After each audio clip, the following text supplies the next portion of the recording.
রাত্রি জেগে বসে রইতেন তারা দুজনে, যতক্ষণ না পর্যন্ত আমার কীর্তন শেখা শেষ হতো চুপচাপ বসে থাকতেন। তবু একবারও বলতেন না এবার খেয়ে নে, কেন? শেখাটা শেষ হোক। বাড়িতে গেলে মা বলে ডাক দিতাম, আর ডাক দেবার রইল না। বাবা তো 2 বছর আগে চলে গেছেন। তো যাই হোক, আপনারা একটু ক্ষমা প্রার্থনা করবেন আমাকে, ওই দিন আসতে পারলাম না বলে।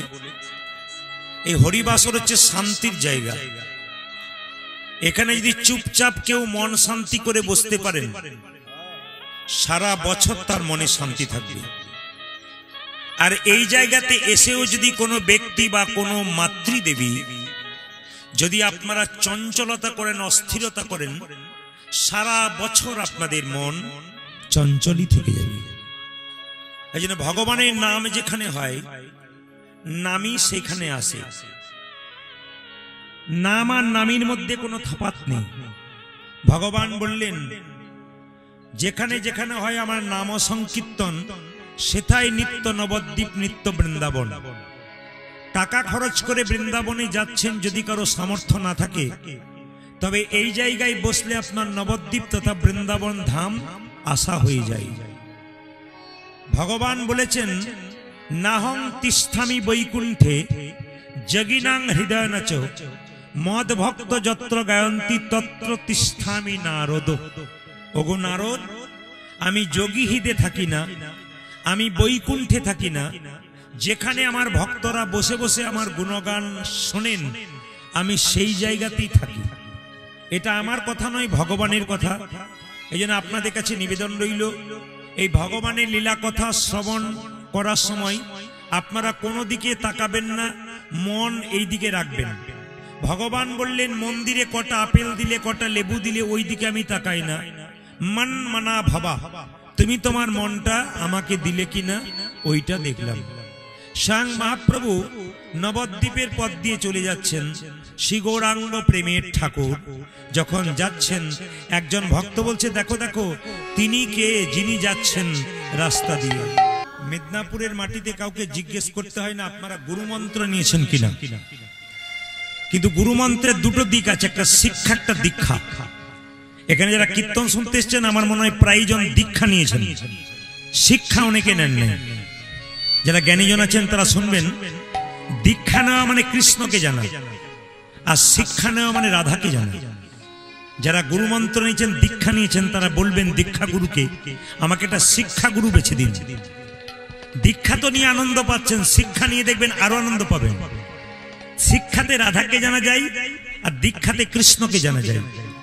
এই জন্য আপনাদের কাছে নিবেদন রইল, দীক্ষা শিক্ষা দুটোই দরকার। আচ্ছা মায়েরা, দীক্ষা নেবেন কেন?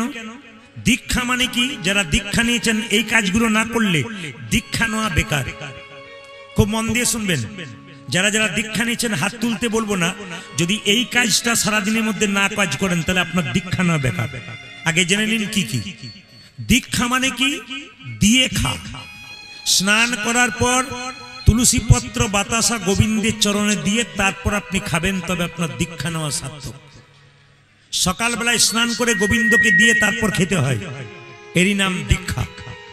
আর যদি আপনি নিজে খেয়ে নিলেন, গোবিন্দকে দিলেন না, তাহলে আপনার দীক্ষা নেওয়া সার্থক হলো না।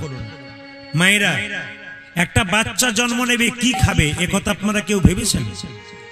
তিনি ভেবেছেন। মায়ের স্তন দুগ্ধে এমন মধুভাণ্ড দিয়েছে যা পৃথিবীর আর কোথাও নাই।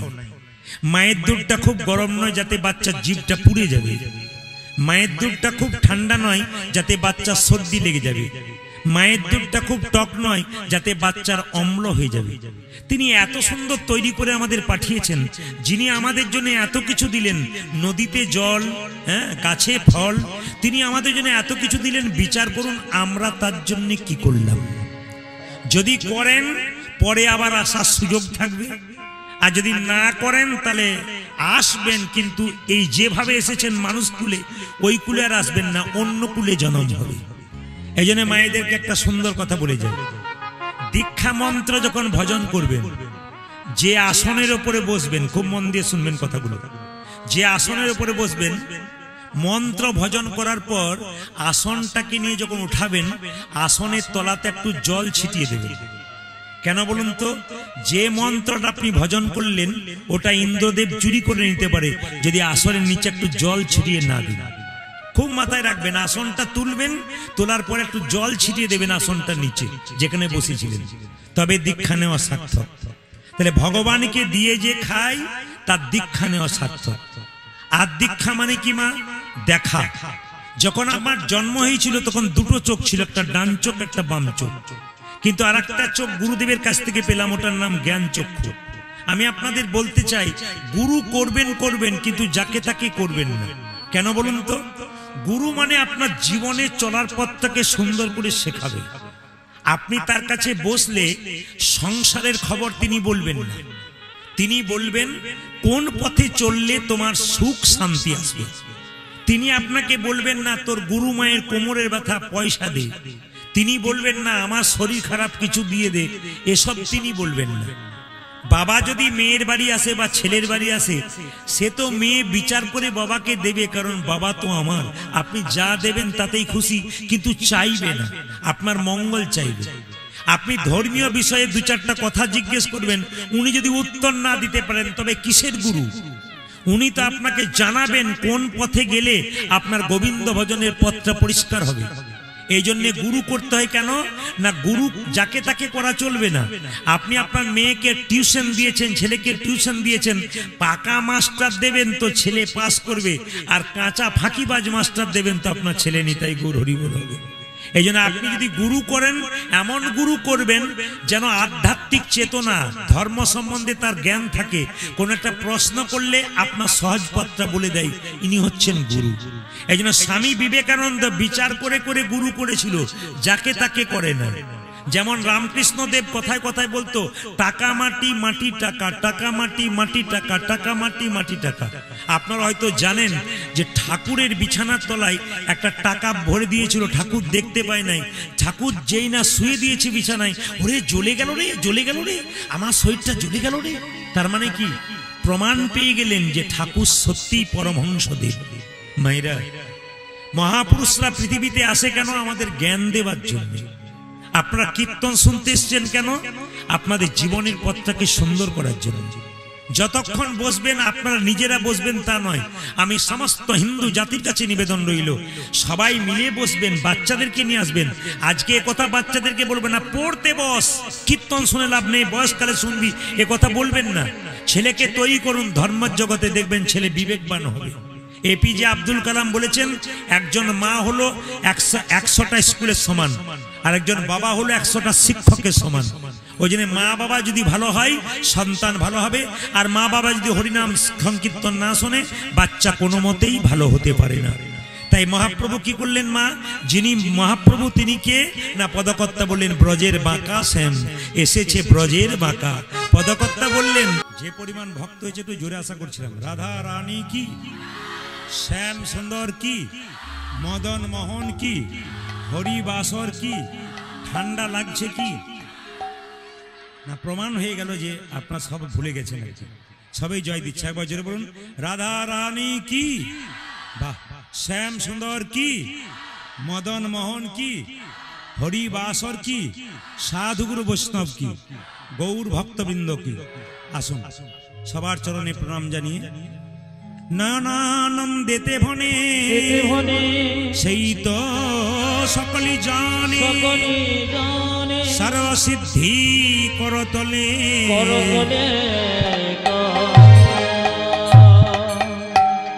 আজকে যদি কেউ বলতে পারে আমি খুশি হব। হিন্দুদের 12 মাসে 13 পার্বণ। আজকে কিন্তু একটা খুব জাঁকজমক পুজো আছে, দুটো পুজো। বলুন তো দুটো পুজো কি কি? হ্যাঁ, এই ছট পুজো আর একটা জগদ্ধাত্রী পুজো।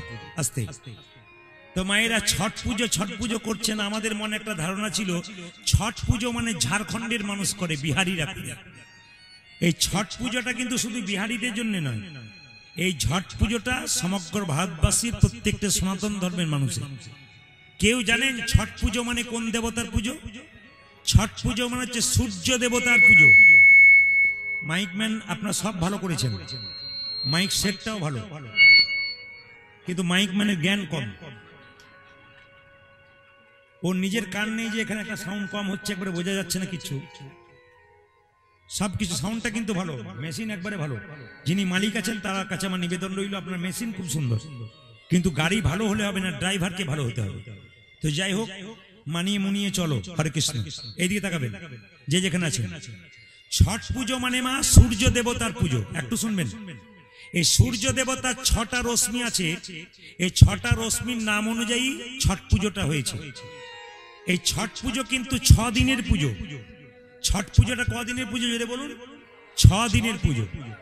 আস্তে আস্তে এই ছট পুজোর দিনে কিছু কাজ আছে, আজকে আপনারা করেন নাই, কিন্তু মাথায় রাখবেন এই ছট পুজোর দিনে আসলে পুকুরে বা নদীতে গিয়ে যারা ছট পুজো করে দুধ ঢেলে দেয়। কেন? সূর্য দেবতার নামে। সূর্য দেবতা খুব খুশি হয়ে যায়। আসলে মায়েরা, এই ছট পুজো কখন থেকে শুরু হয়েছিল জানেন? একটু জেনে নিন। এই ছট পুজো শুরু হয়েছিল ওই যে আপনারা রামচন্দ্র 14 বছরের জন্য বনবাসে গিয়েছিল, রাবণ বধ করে যখন ফিরল, তখন কিন্তু সীতা দেবী রামচন্দ্র রাবণকে বধ করেছিল বলে যদি কোনো পাপ হয়, এই পাপ থেকে মুক্তির জন্য প্রথম সীতা দেবী ছট পুজো মানে সূর্য দেবতার পুজো করেছিলেন। আসলে মায়েরা, এ শুধু সূর্য দেবতার পুজো হয় না, সূর্য দেবতার 2টো স্ত্রী ছিল, একটা প্রত্যুষা, একটা উষা। এই দুজনের পুজো কিন্তু হয়ে যায়। শুধু তাই নয়, যদি মহাভারতের দিকে যান তাহলে দেখতে পাবেন দ্রৌপদী এবং পঞ্চপাণ্ডব এরাও কিন্তু সূর্য দেবতার পুজো করেছিল, ছট পুজো করেছিল। শুনে নিন, এই ছট পুজো সূর্য দেবতা পুজো করেছিল কে? শ্রীমতী রাধা রানী।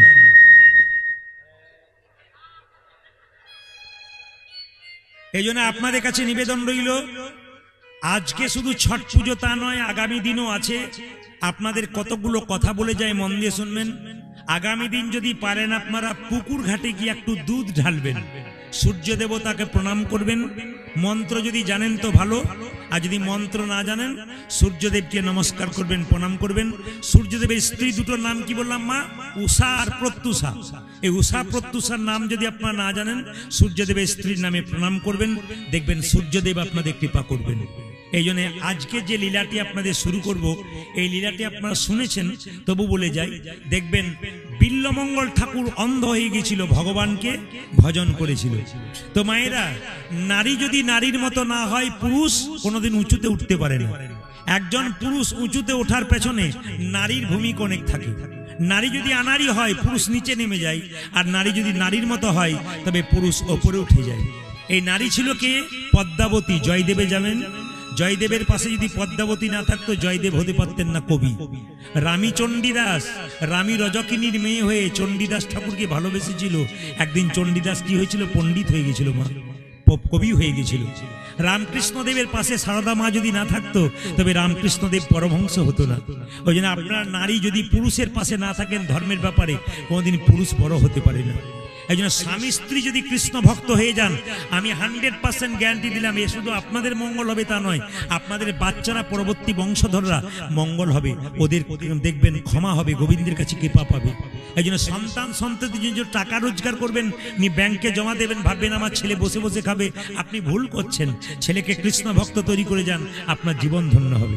যেমন জিনার নাম আজকে এখানে বারবার প্রচার করছেন, উনি দেখুন বোম্বে থেকে এসেছেন। আমি বোম্বে ভাইন্দরে গিয়েছিলাম, ওনারা জানেন, এবং দেখবেন উনি ওখান থেকে এসছেন। কিন্তু কেন করছেন বলুন তো? আজকে যে হরিনামটা করাচ্ছেন, ওনার পিতা মাতার আত্মার শান্তির জন্য করাচ্ছেন। তাহলে পিতা মাতা তারা বুঝতে পারছেন যে আমি আমার একটা সন্তানের জন্ম দিলাম, সন্তান শুধু রোজগার করছে তা নয়, সন্তানকে বিবেকবান তৈরি করতে পেরেছি। কেন না? আমাদের সমস্ত কাজ সম্পন্ন করতে পারছে, এত মানুষকে সেবা দিতে পারছে, এত মানুষকে হরিনাম দেওয়াচ্ছে। এই জন্য আপনাদের কাছে নিবেদন রইল, এরকম সন্তান তৈরি করুন যেন আপনার মৃত্যুর পরে আপনার সন্তান আপনাদের আত্মার শান্তি কামনা করতে পারে। যিনি করছেন আজকে, তাকে একটু সবাই মিলে একটু আশীর্বাদ করুন হাততালি দিয়ে। নিতাই গৌর হরি বল। শুধু তিনি এবছর নয়, যেন প্রতি বছর হরিবাস তৈরি করতে পারেন। আমরা যে প্রতি বছর আসতে পারবো তা নয়, তিনি নতুন নতুন কীর্তন এনে আপনাদের আস্বাদন করাতে পারে, আমি এটাই চাইবো। সবাই মিলে রাধা রানী কি, শ্যাম সুন্দর কি, মদন মোহন কি। মায়েরা শুনবেন, বিল্লমঙ্গলের বাবার নাম ছিল কি? বাবার নাম ছিল শিব শঙ্কর রায়। মায়ের নাম কি ছিল? ভবানী দেবী। তখন বিল্বমঙ্গলের জন্ম হয় না। আপনাদের এই গ্রামে শ্রীপুরে কোনো মেয়ে যদি বাচ্চা না হয়, দেখবেন তার কি অবস্থা হয়।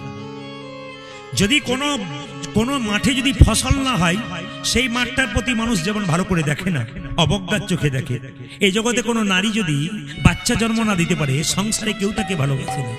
কিন্তু আমি বলবো, যদি কোনো নারী বাচ্চা জন্ম দিতে না পারে, নারীর দোষ নাই। আপনি তাকে অবজ্ঞার চোখে দেখেন, তাকে ঠাট্টা করেন, তাকে নানা কটু কথা বলেন, আপনার পরবর্তী বংশধর, আপনার রক্তের জিনিস, সেও দেখবেন ওই জন্য নিঃসন্তান হবে। সেই দিন বুঝবেন যন্ত্রণা। এই জন্য কেউ যদি সন্তান না হতে পেরেছে, ভগবানের কাছে প্রার্থনা করুন বারবার, যেন একটা কৃষ্ণ ভক্ত সন্তান হয়। ভবানী দেবী যখন বাচ্চা হয় নাই, পাড়ায় পাড়ায় গিয়ে বলতো, দিদি আমার তো বাচ্চা হচ্ছে না, কি করলে বাচ্চা হবে? প্রচুর দেবদেবীকে পুজো করলাম, কিচ্ছু হলো না। সোমবার দিন একটা দেবতার পুজো হয়। একটা মেয়ে বলল, দিদি সব দেবতাকে পুজো করেছো, একটা দেবতার পুজো করো না। কোন দিন? শিব চতুর্দশীর দিন। বাবা শিবের কি জন্ম না বিয়ে? জোরে বলুন। শিব চতুর্দশী দিয়ে কি বাবার জন্ম না বিয়ে? জোরে বলবেন। দু চারজন মনে মনে ভাবছে চুপ থাকাটাই বুদ্ধিমানের কাজ, বেশি বললে গন্ডগোল আছে। উনি বলবেন, উনি টাকা নেবেন, উনি বলবেন। মায়েরা, শিবের সেদিন কি? জোরে বলুন। সোমবার কি শিবের? জয় বলুন। জন্মদিন। আর শিব চতুর্দশীতে বিয়ে নাকি? নাকি বলছেন? কিন্তু শিব সোমবার দিন পুজো করছে কি? বেলপাতা দিয়ে। মায়েরা, যদি বেলপাতা পান তো ভালো, কিন্তু একটা কথা জেনে নিন, বেলপাতা যদি আপনি না পান, বেলপাতা কোথাও থেকে সংগ্রহ করবেন। শিব বেলপাতায় সন্তুষ্ট, কিন্তু সোমবার দিন বেলপাতা তুলতে নেই। আপনারা জানেন, আপনারা কীর্তনে শুনেছেন, আমার ভিডিওতে শুনেছেন, তুলতে নেই। আগের দিন তুলে রাখতে হয়, কিংবা 7 দিন আগে তুললে জলে ভিজিয়ে রাখতে হয় পাত্রে, তারপর দিতে হয়। সোমবার দিন বেলপাতা তুলে বাবার শিবলিঙ্গে দেবেন না আপনারা কেউ। আর একটা কথা বলি মায়েরা, শিব পুজো করবেন কোন দিকে মুখ করে? কেউ বলতে পারলে খুশি হব। বলুন তো, এতদিন কীর্তন শুনছেন, শিবকে পুজো করবেন কোন দিকে মুখ করে? পূর্ব দিকে না পশ্চিম দিকে না উত্তর দিকে না দক্ষিণ দিকে? হ্যাঁ, কোন দিকে? পূর্ব দিকে। মানে সূর্য ওই দিকে উঠে তো বলেই দিয়ে উঠে যা হবে হবে। কিন্তু জেনে নিন, শিবকে পুজো করতে হয় কোন দিকে? উত্তর দিকে মুখ করে। খুব মাথায় রাখবেন, শিবকে পুজো করতে, জোরে বলুন, কোন দিকে? উত্তর দিকে মুখ করে। কিন্তু উত্তর দিকে মুখ করে পুজো করবেন, আচমনটা কোন দিকে করবেন? পূর্ব দিকে করবেন। পূর্ব দিকে মুখ করে কেউ যদি আচমন করে, তবে সে আচমনটা অমৃতের সমান হয়ে যায়। কিন্তু পশ্চিম দিকে নয়, অন্য দিকে নয়, আপনি পূর্ব দিকে মুখ করে আচমন করবেন, আর উত্তর দিকে শিব পূজা করবেন। মায়েরা, আজকে ভবানী দেবী সোমবার দিন বেলপাতা নিয়ে গিয়ে শিবলিঙ্গে দিচ্ছে, আর সবাই মিলে একটা উলুধ্বনি দিচ্ছে। কি গাইছে? সবাই তালি তালি।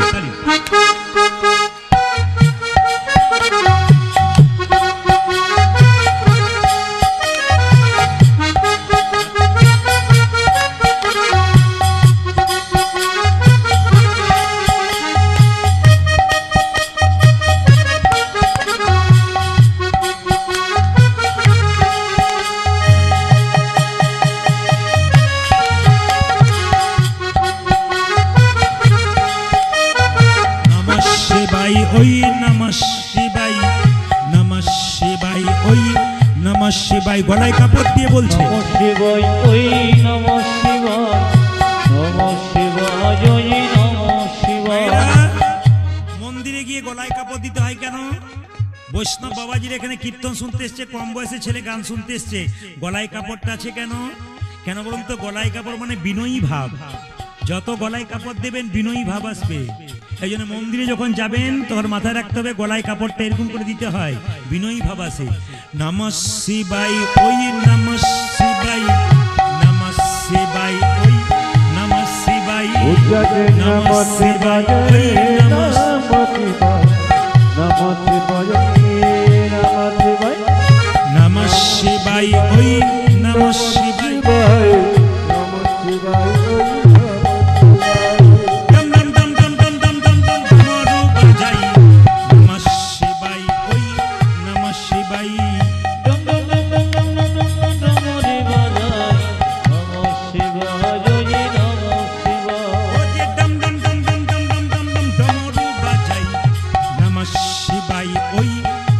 শিবাই,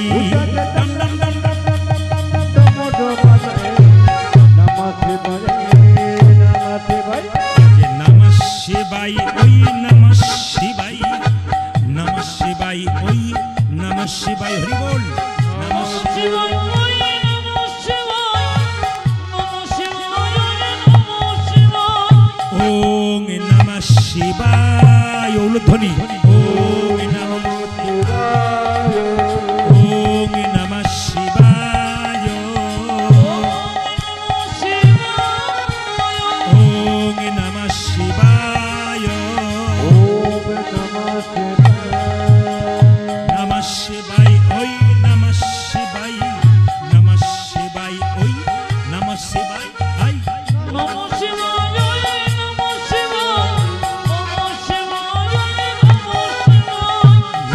শিবায়, ওই নমঃ শিবায়, নমঃ শিবায়, ওই নমঃ শিবায়, নমঃ শিবায়, নমঃ শিবায়, ওই।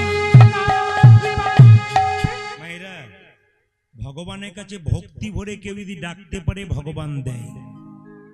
ডাকার মধ্যে কেমন চাই? আকুলতা ব্যাকুলতা চাই। মায়েরা, ডাকবার সময় আকুলতা, আমি আপনাদের বলবো 4 ঘন্টা কীর্তন শোনার দরকার নেই, 4 ঘন্টা বসে বসে ভগবানের ধ্যান করার দরকার নাই। যদি আপনার সামর্থ্য না থাকে, আপনি 5 মিনিট করবেন বাড়িতে, কিন্তু 5 মিনিটটা যেন পাকা হয়, এর মধ্যে কোনো নকল না থাকে। বাড়িতে আপনার সময় নাই, আমি মানছি, 5 মিনিট ভগবানকে বসবেন, কিন্তু ওইটা পাক্কা, কারো দিকে দেবেন না। ওই সময় মন আপনার ছেলে মেয়ে সংসার কারো প্রতি দেবেন না। 5 মিনিট 10 মিনিট বসবেন, ওইটাই কিন্তু পাকা। 1 ঘন্টা বসতে পারলে ভালো। যত বসা অভ্যাস করবেন দেখবেন গোবিন্দের কাছে শান্তি পাবেন। দেখে নেবেন, সারাদিন কাজের পর সন্ধ্যাবেলায় 1 ঘন্টা মন্দিরে বসে বসে একটু জপ করুন, এর মতো শান্তি পৃথিবীতে আর নাই। দেখবেন যে জীবনটা আপনার ছিল, এই জীবন একবারে পাল্টে গেছে যদি আপনি জপ করতে পারেন।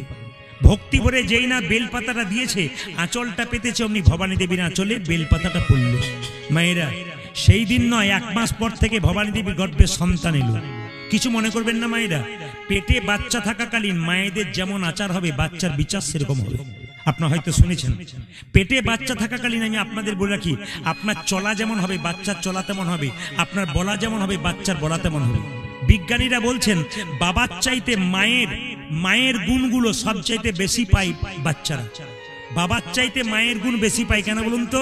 বাবা তো একবার জন্ম দিয়ে নয়, বাবা তো আনন্দ করেই শেষ। কিন্তু মাথায় রাখবেন, মায়েরা কি করে না, গর্ভের মধ্যে 10 মাস 10 দিন বাচ্চাকে রাখে। ওই জন্য আপনাদের চলা বলা দেখা যেমন হবে, বাচ্চা সেরকম হবে। যখন আপনি মা বাবা হয়ে যাবেন, তখন মাথায় রাখতে হবে, আমার এবার চলাটা যেন ভালো হয়, বাচ্চা ওই রকমই চলবে। আমার বলা যদি ভালো হয়, বাচ্চার বলা ভালো হবে। আমার দেখা যদি ভালো হয়, বাচ্চার দেখা ভালো হবে। যখনই বাবা মা হয়ে গেলেন, তখন আপনাকে মাথায় রাখতে হবে, এইবার আমার চলার পথ যেন সুন্দর হয়ে যায়। ভবানী দেবীর মায়েরা যখন পেটে বাচ্চা এলো, শুনে রাখবেন, প্রত্যেক দিন স্নান করে মন্দিরে প্রত্যেক দিন কি করতে বলুন তো? প্রণাম করত। আপনাদের এখানে কোনো মেয়ের পেটে বাচ্চা থাকলে এই জ্ঞান দেবেন, সকালবেলায় স্নান করে মন্দিরে প্রণাম করা। 2 কি মা না, প্রণাম করে এই কথাটা বলে, ঠাকুর ছেলে হোক আর মেয়ে হোক যেন কৃষ্ণ ভক্ত হয়। এটা বারবার প্রার্থনা করবেন, দেখবেন গোবিন্দ প্রার্থনা মঞ্জুর করবে। দরখাস্তের বয়ান যদি ভালো হয়, আপনার সমাধান খুব তাড়াতাড়ি হয়ে যাবে। ওই জন্য আপনাদেরকে বলে রাখি, ডাকার মতো ডাকবেন। তুলসী গাছে একটু জল দেবেন। অনেকে দেখবেন প্রশ্ন করে, আমার শাশুড়ি মা বলেছে বাচ্চা থাকাকালীন মন্দিরে উঠতে নাই। পেটে বাচ্চা থাকলে অনেকে বলে যে তুলসী গাছে জল দিতে নেই। আমি আপনাদের একটা কথাই বলবো, অনেকে আমাকে প্রশ্ন করে, এগুলো কি ঠিক? আমি একটা কথা তাদেরকে বলি, তোমার পেটে বাচ্চা আছে, ডাক্তার দেখাবে না পাড়ার লোককে দেখাবে? কোনটা দেখাবে? কোনটা? পাড়ার লোক যা বলবে সেটা শুনবে, না ডাক্তার যেটা বলবে সেটা শুনবে? বা ডাক্তার যেটা বলবো সেটা শুনবো? তাহলে যারা শাস্ত্র পড়ে জ্ঞান অর্জন করেছে তাদের কাছে শুনবে বসে বসে, তাদের কথা শুনলে তোমার লাভ হবে, পাড়া প্রতিবেশীর কথা শুনলে লাভ হবে না। এই জন্য বাচ্চা পেটে থাকাকালীন মায়েরা সবসময় কি করতে হয়? মহাপুরুষদের ছবি দেখতে হয়, ছবিতে প্রণাম করতে হয়। ঈশ্বরচন্দ্র বিদ্যাসাগরের ছবিতে প্রণাম করবেন, বিবেকানন্দের ছবিতে প্রণাম করবেন, পরমহংসদেবের ছবিতে প্রণাম করবেন। মনোবিজ্ঞানীরা বলছে, পেটে বাচ্চা থাকাকালীন যদি আপনি দেবদেবী বা মহাপুরুষের ছবি দর্শন করতে পারেন, আপনার ছেলের মধ্যে কিছুটা ভাব ও বর্তায়। খুব মাথায় রাখবেন, এরকম ছেলে কিন্তু জন্ম নেবে। বারবার মহাপুরুষের ছবি দেখবেন, প্রণাম করবেন, দেবদেবীর ছবি দেখবেন, প্রণাম দেখবেন, ভগবানকে দেখবেন, প্রণাম করবেন, আপনার ছেলে ভালো হবে। আজকে সবাই লক্ষ্য করুন, পেটে বাচ্চা থাকাকালীন যে মেয়েরা খালি টিভি সিরিয়াল দেখে আর দেখবেন মোবাইল ঘাঁটাঘাঁটি করে, বাচ্চা জন্ম নেবার পর খালি এদিক ওদিক তাকায়, বাচ্চাটা মা বলে, বাবারে আচ্ছা ছেলে জন্ম দিলাম, এদিক ওদিক তাকাচ্ছে, কি যেন খুঁজে বেড়াচ্ছে, কিছুই খুঁজে নাই, মোবাইল ফোন খুঁজে খুঁজে বেড়াচ্ছে। না, আপনি মোবাইল দেখেছেন আপনার বাচ্চা? এখন সবচেয়ে লজ্জার ব্যাপার কি বলুন তো, আমি দেখতে পাচ্ছি বাচ্চা খাবার খাচ্ছে না, মা তখন করলে নিয়ে বলছে মোবাইলটা নিয়ে আই তো। বলে কেন? ওইসব কি সব আরম্ভ করে দেয় আর কি, কার্টুন টাটুন আরম্ভ করে দেয়, ছেলে দেখবি খুব খাবে। না না, সবচাইতে বদ অভ্যাস আমাদের এইটা, কেন মোবাইলটাকে নিয়ে আমি করবো? বাচ্চা তো এরকম তৈরি হয়ে যাবে। জন্ম নিল মায়েরা বিল্লমঙ্গল 10 মাস 10 দিন পরে। কোথায় জন্ম নিল? যে গ্রামে জন্ম নিল গ্রামটার নাম কিন্তু শ্রীপুর নয়, গ্রামটার নাম হলো কি কৃষ্ণবেন্না গ্রাম।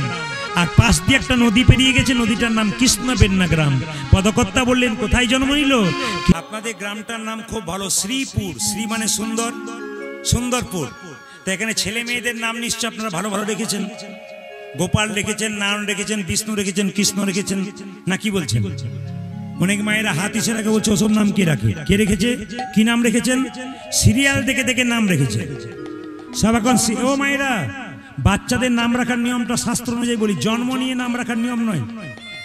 দুটো শাস্ত্র দুরকম বলেছি, আপনারা শুনবেন ভালো করে। জন্ম নেবার পর সূতিকা গৃহ থেকে অসজ গৃহ থেকে যখন যায়, কতদিন পরে? 21 দিন পর যখন যায়, তখন তার নাম রাখা উচিত। অথবা কখন? আমাদের বাঙালিদের নাম রাখে দেখবেন অন্নপ্রাশনের সময়। কিন্তু এখন আমরা কি করেছি বলুন তো? আচার বিচার না বেঁচে অনাচার করছি। বাচ্চা জন্ম নেবার আগে পেটে বাচ্চা থাকাকালীন বলি, তোর যদি ছেলে হয় তাহলে নাম রাখবো কি? তোর যদি ছেলে হয় তাহলে কি নাম রাখবো? পাপাই। আর মেয়ে যদি নাম রাখা হয় বিউটি কিংবা সুইটি। আচ্ছা বলুন তো মা, মেয়েটা যখন বয়স হয়ে যাবে 60-70, তখন যদি বিউটি আর বিউটি থাকবে? ছেড়ে বলুন না। পাপাই মানে কি? যত পাপ আছে সব আমার ঘরে আয়। পাপাই নামটা চেঞ্জ করবেন, বিউটি সুইটি নয়। ভগবানের নামের সঙ্গে দেবদেবীর নামের সঙ্গে নাম রাখবেন। আমি আপনাদের মেদিনীপুর একটা জায়গাতে গান করতে গিয়েছিলাম, যার বাড়িতে বাসা 4-5টা ছেলে, 5টা ছেলে খেলা করছে। জিজ্ঞেস করলাম, দাদা এই ছেলেগুলো পাড়া থেকে এসছে, এরা কারা? বলে পাড়ার নয়, সব তো আমার। বললাম আপনি পঞ্চপাণ্ডবের বাপ? বলে আমি পঞ্চপাণ্ডবের বাপ। বললাম তাহলে নাম রেখেছেন যুধিষ্ঠির, ভীম, অর্জুন আর নকুল, সহদেব। বলছে ও নাম কে রাখে? এই যে 5 জন রয়েছে, 5 জনে 5 রকম নাম, ঝন্টু, মন্টু, নন্টু। আর 4 নম্বর আর 5 নম্বরের নাম হচ্ছে নাট আর বল্টু। আমি মনে মনে ভাবলাম ঝন্টু মন্টু নন্টু কিছু করবে না, নাট বল্টু আপনার কাজে লেগে যাবে। ও বলছে আমি বুঝতে পারলাম না কখন কাজে লাগবে। মানে আপনার যখন বয়স হবে তখন দেখবেন নাট বল্টু আপনাকে টাইট দিতে শুরু করবে, সেদিন বুঝবেন নাট বল্টুর কাজ কি আছে। না না, নাম রাখবেন কি মা? কৃষ্ণ, বিষ্ণু, নারায়ণ, দেখবেন লাভ আছে। অজামিল চোর ছিল, চরিত্রহীন ছিল, মাতাল ছিল, ছেলের নাম কি রেখেছিল? নারায়ণ। একদিন নারায়ণের নাম করতে করতে অজামিল কোথায় গিয়েছিল মা? স্বর্গলোকে ভগবানের চরণে গিয়েছিল। আপনাদের ভগবানের নাম করার সময় হয় না। ছেলের নাম কৃষ্ণ রাখলে 10 বার কৃষ্ণ বলে ডাকলে 2 বার গাল দেবেন, 8 বার তো ভালোভাবে ডাকবেন। কৃষ্ণ নাম ওর মধ্যে কিছু পথ আছে যেগুলো গ্রহণ করলে বাচ্চা ভালো হয়ে যায়। মায়েরা, যখনই বিল্লমঙ্গল জন্ম নিল, বাচ্চা জন্ম নিলে বিধি তার কপালে লিখে দেয়, তো দুঃখ আছে না সুখ আছে। বিল্লমঙ্গলের 4 বছর বয়স হলো, তার মায়ের একটা কঠিন রোগ হলো। রোগটার নাম কি? যক্ষা। ও মায়েরা, আগে করোনা যেমন ছোঁয়াচে ছিল, যক্ষা রোগ ছোঁয়াচে ছিল আগে, এখন চিকিৎসা হয়ে গেছে। কিন্তু যক্ষা রোগ হয়ে গেল কার? বিল্লমঙ্গলের মা ভবানী দেবী। বিল্লমঙ্গল তার মায়ের কাছে ছুটে যায় মা মা বলে, আর বিল্লমঙ্গলের মা কি করে? দূর হয়ে যায় হতচ্ছাড়া এখান থেকে।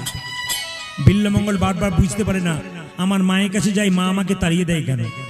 এই শ্রীপুর নিবাসী যারা কীর্তন শুনতে এসছেন, বাইরে থেকে যারা এসছেন, প্রত্যেকটি মায়ের কাছে নিবেদন রইল, আপনি অসুস্থ অবস্থায় বিছানায় পড়ে আছেন, আপনার ছেলে যদি বারবার মা মা বলে আপনার কাছে যায়, আপনি কি কোলে নেবেন না? নিশ্চয়ই নেবেন। কিন্তু বিল্লমঙ্গলের মা বারবার তাড়িয়ে দেয়, তাহলে কি ভালোবাসে না? ভালোবাসে। আপনাদের মতোই। কেন কোলে নেয় না বলুন তো? মনে মনে ভাবছে, যদি আমার ছেলে বারবার আমার কোলে আসে, আমার রোগটা যদি তার হয়ে যায়, আমার বংশে প্রদীপ জ্বালানোর জন্য কেউ থাকবে না, তাই বারবার তাড়িয়ে দেয়। একদিন বিল্লমঙ্গল জোর করে মায়ের বুকে ঝাঁপিয়ে পড়ল, আর যেই না ঝাঁপিয়ে পড়েছে অমনি বিল্লমঙ্গলের মায়ের মুখ থেকে 1 ফোঁটা রক্ত বিল্লমঙ্গলের হাতে পড়ল। বিল্লমঙ্গল জিজ্ঞেস করলো, মা এটা কি? মা বলল, খোকা, এটা পরপারে যাবার নিমন্ত্রণ পত্র। সঙ্গে সঙ্গে বলে উঠলো, মা এই রক্তটা হ্যাঁ রে, আমি আর বেশি দিন বাঁচবো না। তুই বাঁচবে না? না। কোথায় যাবে? মা বলে উঠলো, খোকা, এমন এক দেশে চলে যাব, পৃথিবীতে আমাকে কেউ খুঁজে পাবে না। ছোট্ট ছেলেটি মায়ের গলা যদি বললো, মা আমিও তোমার সঙ্গে যাব। চুপ কর হতচ্ছাড়া, তুই কেন যাবি?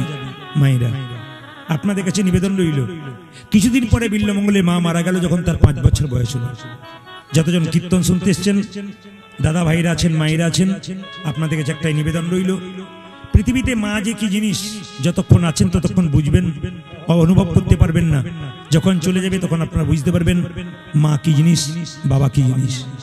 বাবা মাকে যে অপমান করে সংসারে, তার টাকা পয়সা গাড়ি বাড়ি হয়, কিন্তু সুখ শান্তি হয় না। ওই জন্য বারবার বলে রাখি, কৃষ্ণকে পুজো করবেন কি না করবেন সেটা আপনার ব্যাপার, আপনি কালী পুজো করবেন কি না করবেন সেটা আপনার ব্যাপার, দুর্গা পুজো করবেন কি না করবেন সেটা আপনার ব্যাপার, কিন্তু সবচাইতে নিবেদন রইল বাবা মাকে সম্মান দিন। আর সবচাইতে দুঃখের ব্যাপার, আমাদের সমাজে বাবা মা যখন বয়স হয়ে যাচ্ছে আর ছেলে মেয়েরা ভালো চোখে দেখছে না। কেন বলুন তো? পুরনো হয়ে গেছে, এবার পালিয়ে গেলেই আমি সুখে থাকবো।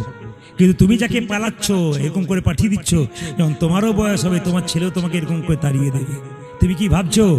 ঘুঁটে পড়ে আর গোবর হাসে, ঘুঁটে যখন পড়ে গোবর হাসে তখন ঘুঁটে বলে তোর একদিন এরকম আছে। বাবা, আজকে যাকে কাঁদাবেন আপনি তৈরি থাকুন, আপনিও কাঁদবেন। মায়ের মতো আপন কেউ হয় না। বিল্লমঙ্গলের মা মারা গেল, বিল্লমঙ্গল পাড়ার মেয়েদেরকে জিজ্ঞেস করে, মাসি মা মারা গেল, মা কাকে বলবো? পাড়ার মেয়েরা বললে, খোকা মা চলে গেল তো কি হবে, তুই আমাকে মা বলে রাখবি। মায়েরা, ওটা তো সান্ত্বনা বাক্য। আসল মা চলে গেলে কি পাড়ার মায়েরা সেই শান্তি দিতে পারে? কিন্তু নিবেদন রইলে আপনাদের কাছে, যে যেখানে বসে আছেন, যে যেখানে বসে আছেন মায়েরা, আপনারা মন দিয়ে শুনবেন, দাদা ভাইরা শুনবেন। মায়ের মতো আপন কেউ হয় না। মায়ের ভালোবাসাটা কেমন? আপনারা যারা কীর্তন শুনতে এসছেন, রাত জেগে যখন বাড়ি যাবেন, বাড়ির দরজায় ধাক্কা দেবেন, দেখবেন কেউ কোথাও নেই, একজন দরজায় বসে আছে, তিনি মা। লণ্ঠনে আলো নিয়ে রাস্তায় খুঁজে খুঁজে বেড়াচ্ছে একজন, তিনি হলেন বাবা। সবাই বাড়িতে ঘুমিয়ে যায়, কিন্তু দুজন ঘুমায় না যদি বাবা মা বেঁচে থাকে। এই যে সবার কাছে নিবেদন রইল, যারা তোমার জন্য এত করলো, তুমি তার জন্য কি করলে? যে সন্তানের জন্য তুমি করছো, সেই সন্তান তো তোমাকে ঠেলে ফেলে দেবে, তবে কি কর্তব্য কর্ম করবে না? করবে, কিন্তু বাবা মাকে ভুলবে না। কারণ তুমি বাবা মায়ের সঙ্গে যেমন ব্যবহার করবে, তোমার ছেলে সেরকম ব্যবহার করবে। আমি একটা প্রমাণ দিয়ে দিই আপনাদেরকে। কিছুদিন আগে একটা জায়গায় গান করছিলাম, ভদ্রলোক বললেন আমার মাকে দেখা করতে চলুন, মায়ের বয়স হয়ে গেছে, মায়ের কাছে কি একটু বসবেন? মায়ের কাছে গেলাম, বসলাম। ভদ্রলোক বলে একটু চা খেয়ে যান। চা খেতে বসলাম। ভদ্রলোক পা মেলে বসে আছে, তার 9-এ পড়া ছেলেটা দৌড়াতে গিয়ে ভদ্রলোকের পায়ে, মানে বাবার পায়ে পাটা ঠেকিয়ে পালিয়ে গেল। সঙ্গে সঙ্গে বাবা বলছে, দেখতে পাচ্ছেন না কীর্তনে রয়েছে, আমার পায়ে পা ঠেকে দিলি, প্রণাম কর। ছেলে বলল, বাবা প্রণাম করবো না। বলে কেন? পরশু তারিখে দাদুর পায়ে তোমার পাটা ঠিকলো, তখন তুমি প্রণাম করো নাই, আমি তোমাকেও প্রণাম করবো না। আপনাদের কাছে নিবেদন রইল, আজকে আপনি যেমন শেখাবেন, তৈরি থাকবেন, আপনি শুনবার জন্য আপনাকে শুনতে হবে। আপনি কি ভাবছেন রক্তের গরমে অহংকারে বৃদ্ধ বৃদ্ধাকে কাঁদাবো? কিন্তু যখন রক্ত ঠান্ডা হবে সেই দিন বুঝতে পারবেন। আপনার ছেলে যখন আপনাকে কটু কথা বলবে, কারো কাছে বলবেন না আমার ছেলে আমাকে দেখতে পারে না। কেন? আপনার কর্মের জন্য আপনাকে দেখতে পারে না। আপনি পেছন চিন্তা করে দেখবেন, আপনি ওদেরকে দেখেছিলেন তো? যদি আপনি দেখেন, আপনাকে বলতে হবে না গোবিন্দ কৃপা করে সেরকম সন্তান দেবে যে দেখবে না আপনাকে শেষ বয়সে দেখবে। আর আপনি দেখবেন না তো তৈরি হয়ে থাকুন, আপনার ছেলে বড় হয়ে আপনার কোঠা বার করে দেবে ঘর থেকে, সেদিন বুঝবেন মায়ের মতো জিনিস কি। এদিকে তাকাবেন মায়েরা। আর মা কাকে বলে? মায়ের পেটে একটা বাচ্চা 10 মাস 10 দিন জায়গা হয়, সেই ছেলে বড় হয়ে ঘাটালে ফ্ল্যাট কিনতে পারে, আত্মীয় স্বজন শ্বশুর শাশুড়ি সবার জায়গা হয়, কিন্তু মায়ের জায়গা হয় না, বাবার জায়গা হয় না। দুঃখ আমাদের এইখানটাতে। এই জন্য আপনাদেরকে বলবো মায়েরা, সবচাইতে প্রথম দেবদেবী হলো কে? বাবা মা। যার থেকে পৃথিবীতে আলো পেলে তাকে আগে দেখবার চেষ্টা কর। আমি আজকে অনুভব করতে পারছি, আমার মা চলে গেলেন, বাড়িতে তার কেউ নেই, স্ত্রী, 2 জন কন্যা, 3 জনকে রেখে আমি বাড়ি ছেড়ে এসেছি। মা থাকলে কি হয় না, প্রথমে আগলে থাকে তাদেরকে। আজকে আর কেউ নেই, বাবা নেই। আপনাদের কাছে নিবেদন রইল, আজকে অনুভব করতে পারছি তারা কতখানি জায়গায় জুড়ে ছিল। সবাই তাকাবেন এদিকে। মায়ের প্রতি ভালোবাসাটা কেমন? কে বুঝিয়েছিল? চাণক্যদেবের নাম শুনেছেন আপনারা? যারা কীর্তন শুনতে এসছেন, চাণক্যদেবের নাম শুনেন। চাণক্যদেব যখন ছোট বাচ্চা ছিল, তার সামনের দাঁত দুটো খুব উঁচু ছিল। ও মায়েরা, চাণক্যদেব যখন খুব বাচ্চা ছিল, তার সামনের দাঁত দুটো উঁচু ছিল। তো হঠাৎ একজন জ্যোতিষী এসে তার মাকে বলল, তোমার ছেলের লক্ষণ ভালো। বলে কেন? তোমার ছেলের সামনের দাঁত দুটো উঁচু, তোমার ছেলে দেখবেন একদিন রাজা হবে। তখন চাণক্যকে কোলে নিয়ে তার মা বলছে, চাণক্য তুই যখন বড় হবি তখন রাজা হবি। বলছে, মা তোমাকে কে বলেছে? বলে জ্যোতিষ বলেছে।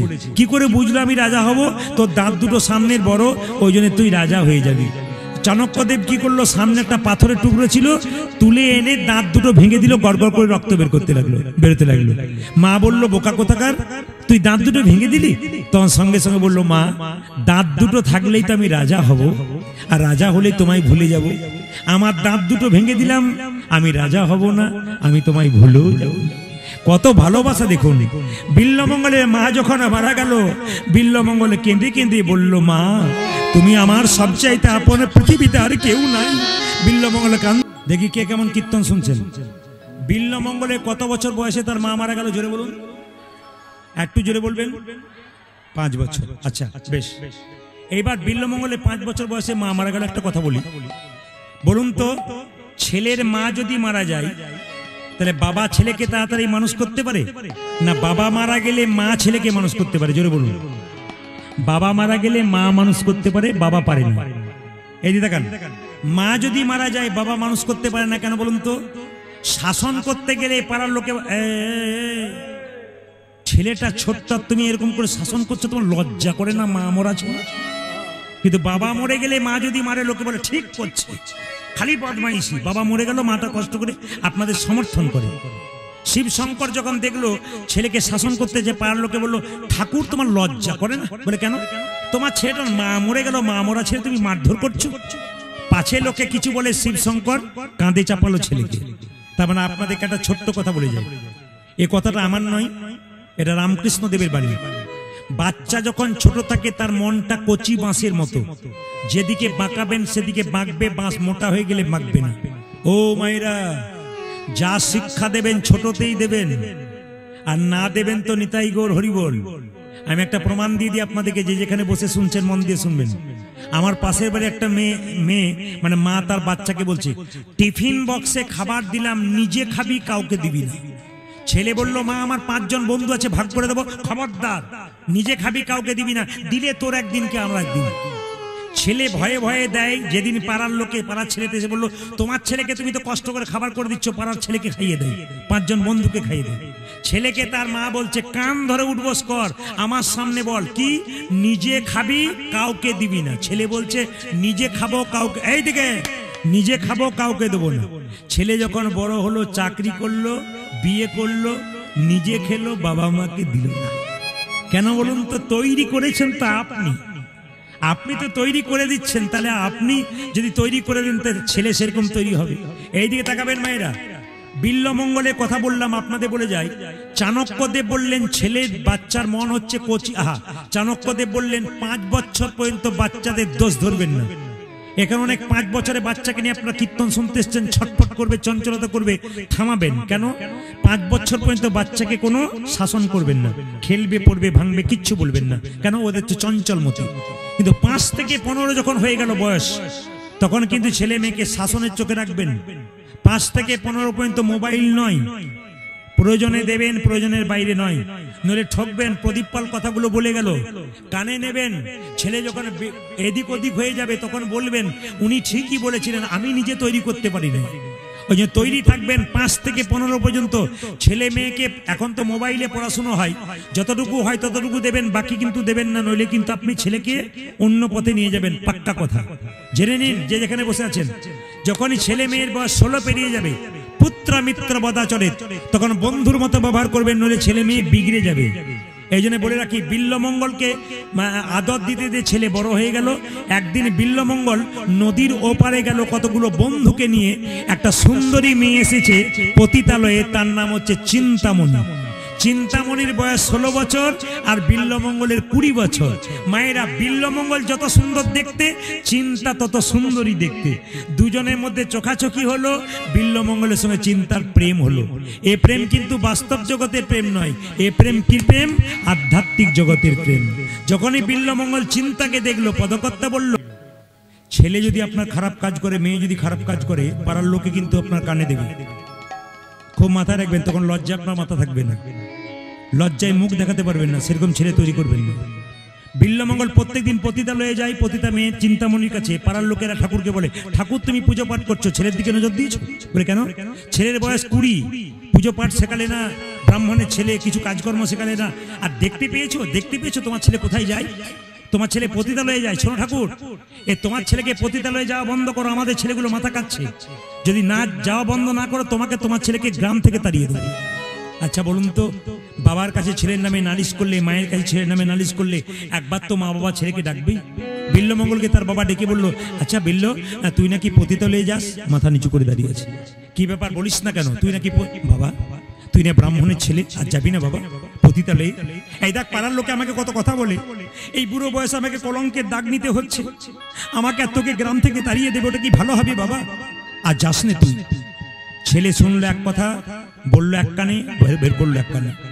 আসলে ছেলে তখন বাঁশ মোটা হয়ে গেছে, তো বড় হয়ে গেছে। ছোটবেলায় শিক্ষা দেবেন, বড়তে শুনবে, আর বড়বেলায় শিক্ষা দেবেন, তা শুনবে না। আপনাদের কাছে নিবেদন রইল, মন দিয়ে শুনবেন। বিল্লমঙ্গলে বাবা একদিন মারা গেল।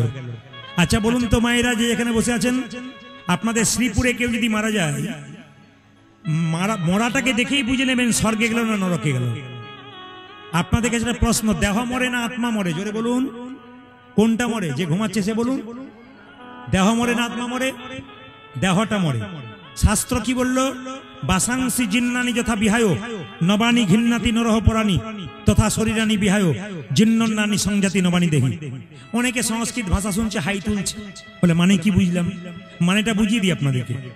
এই যে কাপড়টা আপনারা পরেছেন, আমি যেটা পরেছি, পুরনো হয়ে গেলে, জীর্ণ হয়ে গেলে, ময়লা হয়ে গেলে আমরা ফেলে দেবো। কি করব? নতুন কাপড় পরবো।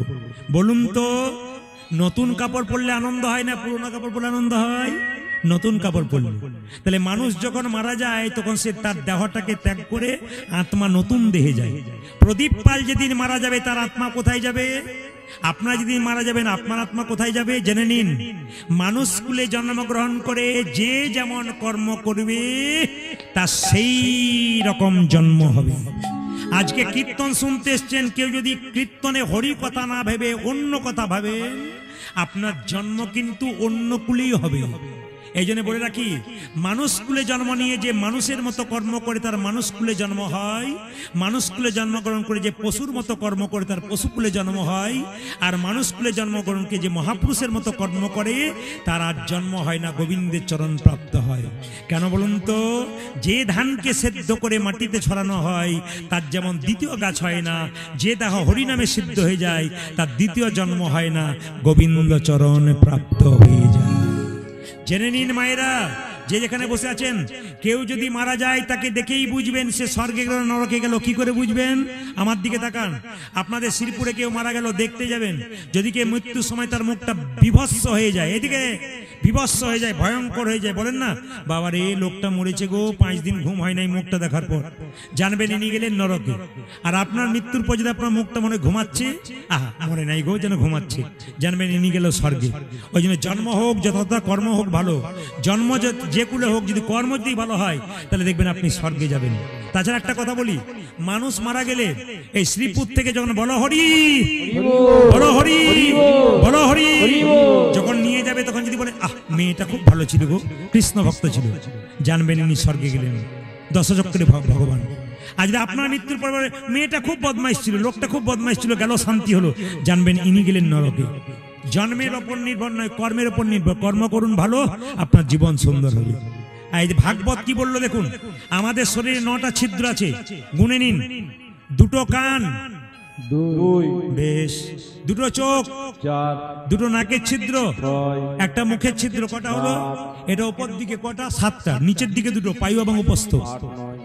এই 7টা ছিদ্র দিয়ে প্রাণ গেলে আপনি স্বর্গে যাবেন, আর নিচের 2টো ছিদ্র দিয়ে প্রাণ গেলে আপনি নরকে যাবেন।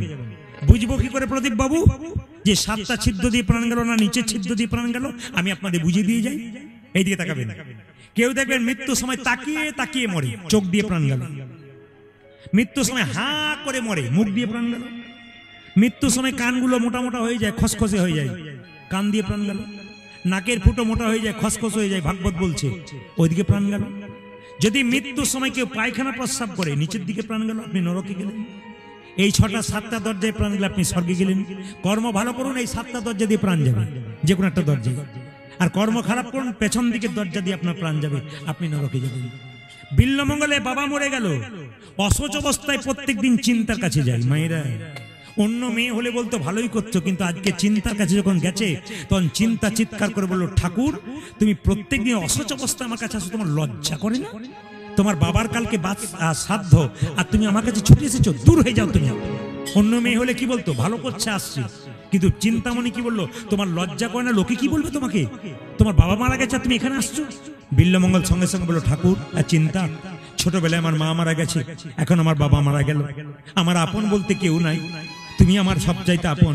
বিল্বমঙ্গলকে চিন্তা বলল, শোনো ঠাকুর, কালকে যদি তুমি কালকে তোমার বাবার শ্রাদ্ধ, কাল যদি তুমি এসেছো, আমি বিষ খেয়ে আত্মহত্যা করব। প্রেম কাকে বলে দেখো, প্রেম মানে কাম নয় মা, প্রেম মানে একজনকে ওপরে উঠিয়ে দেওয়া। চিন্তামণি বিল্বমঙ্গলকে বলল, ঠাকুর সত্যি যদি আমাকে ভালোবাসো, আমার মাথায় হাত দিয়ে কথা দাও, কাল তোমার বাবার শ্রাদ্ধ তুমি আসবে না। কথা দিলাম আমি আসবো না। যদি এসে পড়ি চিন্তা, তুমি যেন বিষ খেয়ে আত্মহত্যা করো না। বিল্বমঙ্গল চলে গেল। মা, যারা এখানে কীর্তন শুনতে এসছেন, এই চিন্তামণি পতিতালয়ে বাস করে। আপনারা কি ভাবছেন? পতিতালয়ে, এইদিকে এদিকে, পতিতালয়ে বাস করে মানে কি ভাবছেন? দেহ বিক্রি করে না? কেন না, চিন্তামণি তার বাবা মা মারা গেছিল ছোট অবস্থায়, কাকা কাকিমার কাছে বড় হয়েছিল। তার যখন 16 বছর বয়স, তখন চিন্তার বাবা কাকা কাকিমা মরে গেল। গ্রামের জমিদার বলল, মেয়েটাকে আমার বাগান বাড়িতে তুলে নিয়ে আই, ওই মেয়েকে আমি শিগাল কুকুরের মতো ছিঁড়ে খাবো। মেয়েটি যখন জানতে পারলো আমাকে জমিদার শিগাল কুকুর ছিঁড়ে খাবে, তখন মেয়েটি কি করলো না, কৃষ্ণবেন্না নদীর জলে আত্মহত্যা করতে গেল। পতিতা মেয়েরা স্নান করতে এসে দেখলো একটা 16 বছরের মেয়ে ওখানে পড়ে আছে জলের মধ্যে, তারা তুলে নিয়ে গেল। মা, কি নাম তোর? চিন্তা। তোর আর কোনো চিন্তা নেই, আমাকে ছেড়ে দাও, আমি আত্মহত্যা করবো, জমিদার আমাকে ছিঁড়ে ছিঁড়ে খাবে। না, আমরা পতিতালয়ে পতিতা বৃত্তি করি, দেহ বিক্রি করি, তোকে নিয়ে যাব আমরা। আমাদের কোনো ছেলে মেয়ে নাই, তুই আমাদের মেয়ে। মা থাকতে মেয়ের গায়ে কেউ আঁচড় দেয়, কার ক্ষমতা আছে পৃথিবীতে? পতিতা মেয়েরা বললো, আমি তোর মা, এই দেখ, আমি থাকতে, আমরা থাকতে তোর গায়ে কেউ আঁচড় দিতে পারবে না। এই জন্য মায়েরা চিন্তামণি পতিতালয়ে গেছিল, কিন্তু পতিতা বৃত্তি করতো না। খুব ভালো করে শুনবেন, পতিতা বৃত্তি করতো না, আচার পালন করতো, বিচার পালন করতো। আপনারা যারা কীর্তন শুনছেন একবারে কান খুলে শুনে নেবেন। এইদিকে এইদিকে, আচারে লক্ষ্মী, বিচারে পণ্ডিত। যার বাড়িতে আচার বিচার নাই, তার বাড়িতে ভগবান নাই। যার বাড়িতে বিচার নাই, তার বাড়িতে পণ্ডিত নাই। যে মূর্খ লোকেরা বিচার করে কথা বলে না, অজ্ঞানী মতো কথা বলে, তার সংসারে মূর্খ বাচ্চার জন্ম হয়। আর যিনি দেখবেন পণ্ডিতের মতো কথা বলেন, বিচার বুদ্ধি সম্পন্ন কথা বলেন, তার সন্তান ভালো হয়। এপিজে আব্দুল কালাম একটা কথা বলেছে যে একজন ব্যক্তি যখন কারো নিন্দা করে করে বেড়ায়, তখন জেনে নেবেন তার পরিবারটা কেমন, সে জানতে পেরে যাবে। কেন? একটা ভালো পরিবারের মানুষ কোনোদিন নিন্দা করে না কারো সম্বন্ধে, আর দেখবেন খারাপ পরিবারের মানুষ, ছোট পরিবারের মানুষ দেখবেন নিন্দা করে করে বেড়ায়। আপনারা দেখবেন বিভিন্ন জায়গায় যারা নিন্দুক হয় বড় বড়, এপিজে আব্দুল কালাম বলেছে যে যদি কাউকে সম্মান দিতে হয়, সেই কাউকে অসম্মান করতে হয়, তাহলে শিক্ষার দরকার হয় না। আর সম্মান দিতে গেলে শিক্ষার দরকার হয়, সেই শিক্ষাটি বাবা মায়ের কাছ থেকে পাওয়া যায়। ওই জন্য আপনার ছেলেকে আপনি নিজে ভালো আচার করবেন, তবে তো ভালো ছেলেকে শিক্ষা দেবেন। আজকালকার সংসারে অনাচার বেড়ে গেছে, একটু লক্ষ্য করবেন। যে যেখানে বসে আছেন, কিরকম অনাচার দেখবেন। অনেক মেয়েরা আপনাদের শ্রীপুরে করে কিনা হাত তুলবেন। অনেক মেয়েরা রান্নাঘরে চটি পরে রান্না করে। আপনার কে কে চটি পরে রান্না করে? যদিও করে কেউ আর বলবে না। চটি পরে রান্না করতে নেই। রান্নাঘরটা হচ্ছে অন্নপূর্ণার মন্দির, ওখানে চটি, একটা বাড়িতে চটি পরে রান্না করছে। দিদি চটি পরে রান্না করছো, বলছে এটা রান্নাঘরের চটি। আমার বাবারে, তাহলে শোবার ঘরেরও চটি আছে? ওটা না, শোবার চটি নাই, রান্নাঘরের চটি আছে। এদিকে তাকাবেন, রান্নাঘরটা কি একটা অন্নপূর্ণার মন্দির, চটি পরে ঢুকতে নাই। যদি কেউ ঢোকেন অন্যায় করেন।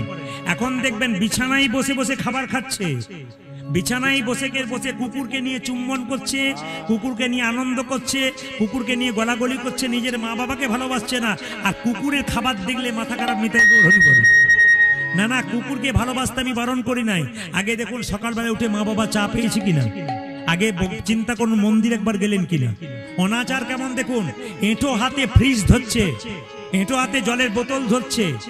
দেখবেন এঁটো মানছে না, অনেকে জুতো পরে বিছানায় শুয়ে দিচ্ছে, নেশা করে বাড়ি ঢুকছে। অনাচার শুরু হয়ে গেছে, তার ঘরে ভগবান কোনো মতে থাকে না। এই আচারগুলো আপনারা মানুন, দেখবেন সংসার ভালো হবে, আপনার সন্তানের মঙ্গল হবে। আর যত আপনি অনাচার করবেন, ব্যভিচার করবেন, আপনার ছেলে মূর্খ সন্তান জন্ম নেবে, আপনার সংসারে ভালো সন্তান হয় না। যে সংসারে মেয়েরা পরিষ্কার পরিচ্ছন্ন রাখে বাড়ি ঘর, যে সংসারে মেয়েরা দেখবেন খুব পরিষ্কার পরিচ্ছন্ন থাকে, খুব শুভ্র, আপনার পোশাকটা দামি না হোক, ময়লা যেন না হোক, পোশাকটা ধুয়ে মুছে পুরনো হোক, ধুয়ে মুছে পড়ুন, দেখবেন আপনার সংসারে লক্ষ্মী আসবে। আর আপনি যত নোংরা রাখবেন বাড়িতে, লক্ষ্মী তত আস্তে আস্তে। অনেকে বলবে আমার তো বাড়ি নোংরা, প্রচুর টাকা আসছে। লক্ষ্মী মানে সবসময় টাকা নয়, লক্ষ্মী মানে সুখ, আর নারায়ণ মানে শান্তি।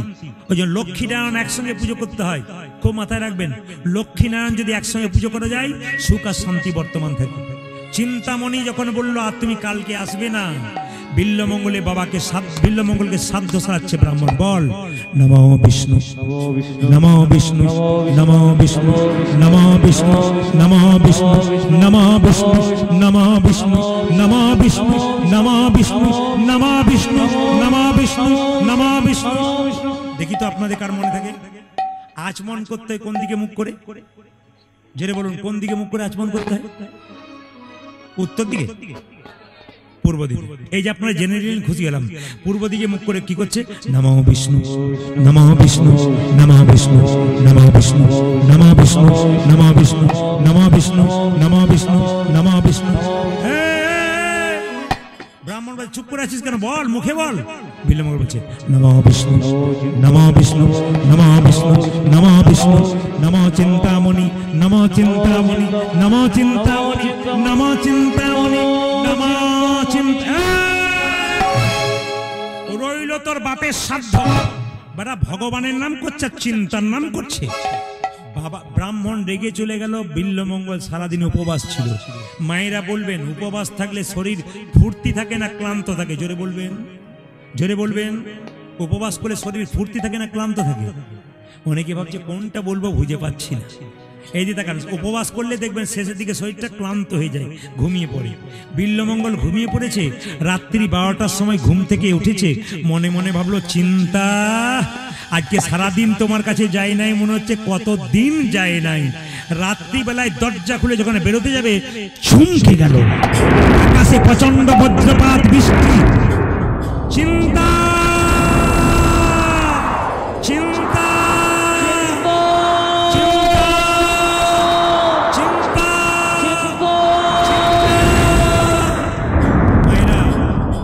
এত বৃষ্টি বজ্রপাত, ঘর থেকে বেরোতে পারছে না। কৃষ্ণপেন্না নদী পেরিয়ে যেতে হবে চিন্তার কাছে। নদীতে প্রচন্ড জল। মাঝি ভাই, মাঝি ভাই, মাঝি ভাই, নৌকা বাঁধা আছে, মাঝি নাই। মনে মনে ভাবলো চিন্তা, তুমি আমাকে কেমন ভালোবাসো। সত্যি যদি ভালোবাসো তাহলে একটা নৌকা পাঠিয়ে দিতে পারতে, একটা কাঠ পাঠিয়ে দিতে পারতে। যেহেতু তুমি আমায় ভালোবাসো না, কাঠ পাঠাতে পারোনি, আমার দেহটাকে নৌকা করে আমি জলে ঝাঁপ দেব। বিল্লমঙ্গল ঝাঁপ দিচ্ছে। মায়েরা উলুধ্বনি দেবেন যেন বিল্লমঙ্গল পেরোতে পারে। দেহটাকে নৌকা করে বিল্লমঙ্গল চিন্তার কাছে যাচ্ছে।